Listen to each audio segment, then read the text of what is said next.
Pregnant सास।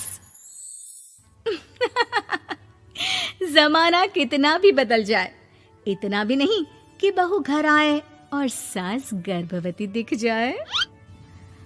देखो मीरा, माँ का पूरा ख्याल रखना है, उनसे अब काम नहीं होता है। क्यों, क्या हो गया है? तुम्हारी माँ तो हट्टी कट्टी दिख रही है, पूरी शादी में घोड़ी की तरह नाची है, अब क्यों काम नहीं होता उनसे? वो माँ प्रेग्नेंट है ना, बच्चा होने वाला है। मैं कभी भी भाई बन जाऊंगा इस साल के अंत तक। क्या बोल रहे हो?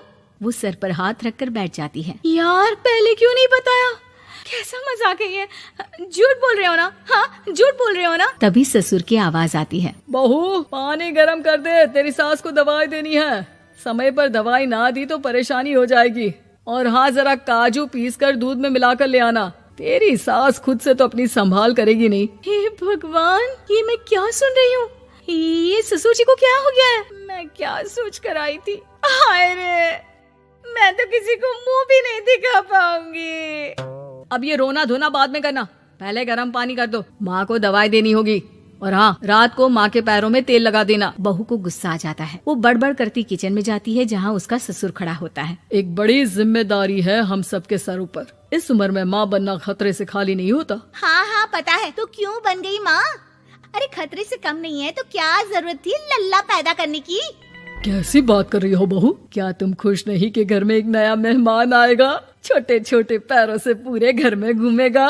पिताजी, ये हाथ जोड़े आपके, आप यहाँ से जाओ। ये शायरी बाद में बताना, अभी मैं पानी गरम करके थर्मस में दे देती हूँ।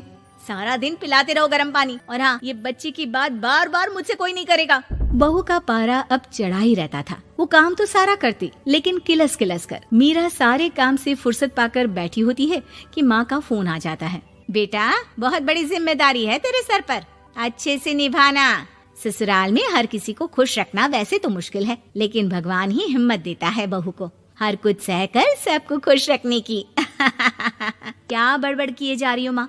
जानती भी हो कि यहाँ क्या चल रहा है? मेरी सास, अरे तेरी सास तो देवी है देवी। कितने खुश हो रहे थे सारे तेरी सूरत देख देख कर। पता नहीं जैसे बहू नहीं कोई मन मांगी मुराद मिल गई हो उन लोगों को। अरे बात तो पूरी सुनो। मन मांगी मुराद तो पूरी हुई है।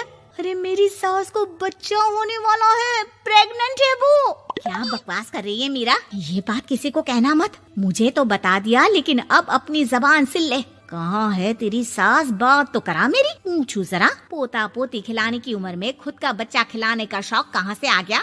और आया भी तो बताना तो चाहिए था। अब क्या नाक कटाने के लिए हम लोगों से रिश्ता जोड़ा है? रुक, तेरे पापा से बात करती हूँ। मीरा फोन रखकर लेट जाती है। वो एक सपना देखती है कि उसकी गोद में एक बच्चा खेल रहा है। भाभी की गोद में कितना खुश दिख रहा है ना, लग ही नहीं रहा कि भाभी है। मैं तेरे लिए क्या लाया हूँ, सोने की बालियाँ।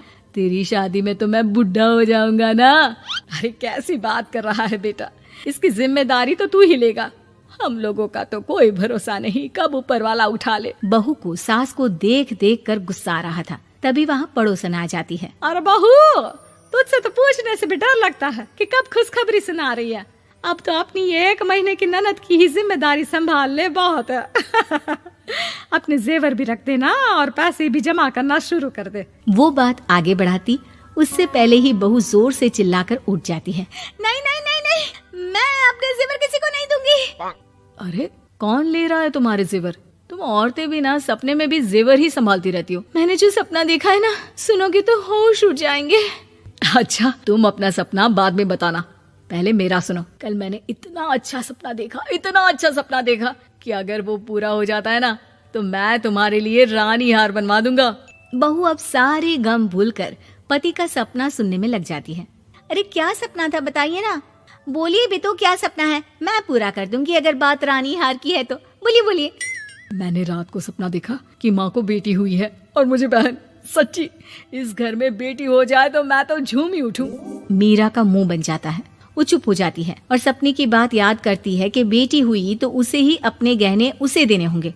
फिर तो रानी हार की जरूरत पड़ेगी ही। भाई लड़की बड़ी होगी, उसकी शादी होगी तो जेवर तो चढ़ाने ही होंगे ना, कहाँ से आएंगे वो?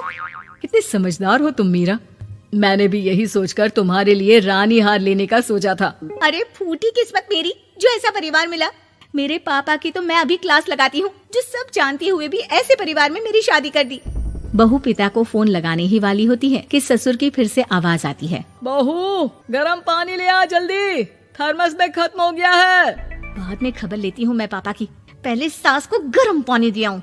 बहू अभी किचन में काम कर ही रही थी कि मीरा के मम्मी पापा आ जाते हैं। वो हाथ में ढेर सारे फल लेकर आते हैं। मीरा के पिता मीरा के ससुर से कहते हैं, लीजिए भाई साहब, ये फल रखिए, बहन जी को खिला दीजिएगा। वैसे कैसी है उनकी तबीयत? बस पता तो है आपको, ऐसे वक्त में जो होता है बस वही सब। मुझे तो सुनकर बहुत गुस्सा आया था, लेकिन चलिए, भाग्य में जो है लिखा उसे कौन टाल सकता है। डॉक्टर को दिखाए? हाँ, बस डॉक्टर आने ही वाला है। अच्छा हुआ आप लोग भी आ गए। उतने में एक सुंदर सी लेडी डॉक्टर आती है। पेशेंट कौन है आप? अरे नहीं जी, मैं तो बहू हूँ इस घर की। मैं तो अभी सोच भी नहीं सकती पोता या पोती के बारे में। अभी तो मेरी सास ही। अरे चुप हो जाना, देख तो ले, डॉक्टर है ये, किसी के भी सामने गुस्सा फोड़ देती है। डॉक्टर कमरे में जाती है और थोड़ी देर बाद बाहर आ जाती है। पीछे से सास भी निकल आती है। हे भगवान, इतना दुख तो किसी को भी ना दे जितना मुझे दिया है। देखिए बहन जी, आप लोगों को तो ये सोचना भी नहीं चाहिए था। वही तो मैं भी कह रही थी कि आप लोगों के लिए तो सोचना भी गुनाह है, लेकिन अब पछताए होत क्या जब चिड़िया चुग गई खेत। डॉक्टर वहाँ से चली जाती है। मैं माँ नहीं बन सकती, मैं प्रेग्नेंट भी नहीं हूँ। ये कैसे? तुम तो बोल रही थी कि अरे वो गैस का दर्द था और पेट भी गैस से फूल रहा था। डॉक्टर ने चूर्ण दे दिया है, गर्म पानी से फांकना है। मैं अभी लाती हूँ गर्म पानी। अरे मैं तो गीजर ही लगा देती हूँ। हाय रे, खुशी के मारे पागल ना हो जाओ। उम्मीद है कि आपको हमारी ये कहानी पसंद आई होगी। कृपया हमारे चैनल को सब्सक्राइब करें और सभी अपडेट्स के लिए बेल आइकन जरूर क्लिक करें। और हाँ, वीडियो लाइक और शेयर करना मत भूलिएगा। Bye bye.